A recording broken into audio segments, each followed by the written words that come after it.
I will be reading the story of Ferdinand. Once upon a time in Spain, there was a little bull and his name was Ferdinand. All the other little bulls he lived with would run and jump and butt their heads together. But not Ferdinand. He liked to sit just quietly and smell the flowers. He had a favorite spot out in the pasture under a cork tree. It was his favorite tree, and he would sit in its shade all day and smell the flowers. Sometimes his mother, who was a cow, would worry about him. She was afraid he would be lonesome all by himself. "Why don't you run and play with the other little bulls and skip and butt your head?" she would say. But Ferdinand wouldn't shake his head. "I like it better here where I can sit just quietly and smell the flowers." His mother saw that he was not lonesome, and because she was an understanding mother, even though she was a cow, she let him sit just there and be happy. As the years went by, Ferdinand grew and grew until he was very big and strong. All the other bulls who had grown up with him in the same pasture would fight each other all day. They would butt each other and stick each other with their horns. What they wanted most of all was to be picked to fight in the bullfights in Madrid. But not Ferdinand. He still liked to sit just quietly under a cork tree and smell the flowers.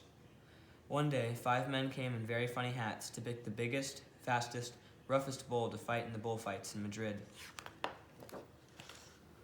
All the other bulls ran around snorting and butting, leaping and jumping, so the men would think that they were very, very strong and fierce and pick them.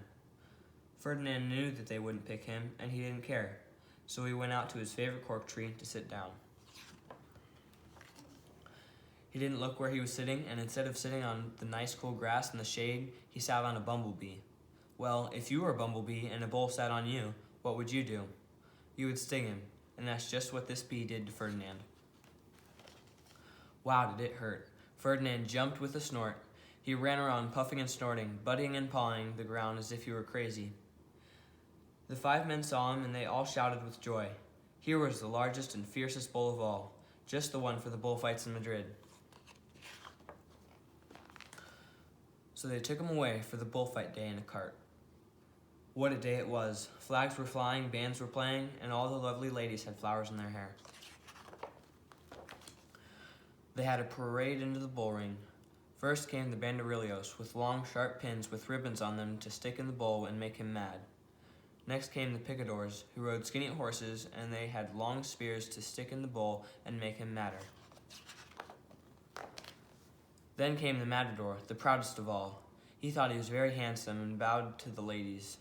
He had a red cape and a sword that was supposed to stick the bull last of all. Then came the bull, and you know who that was, don't you? Ferdinand. They called him Ferdinand the Fierce, and the banderillos were afraid of him, and the picadors were afraid of him, and the matador was scared stiff. Ferdinand ran in the middle of the ring, and everyone shouted and clapped because they thought he was going to fight fiercely and butt and snort and stick his horns around. But not Ferdinand.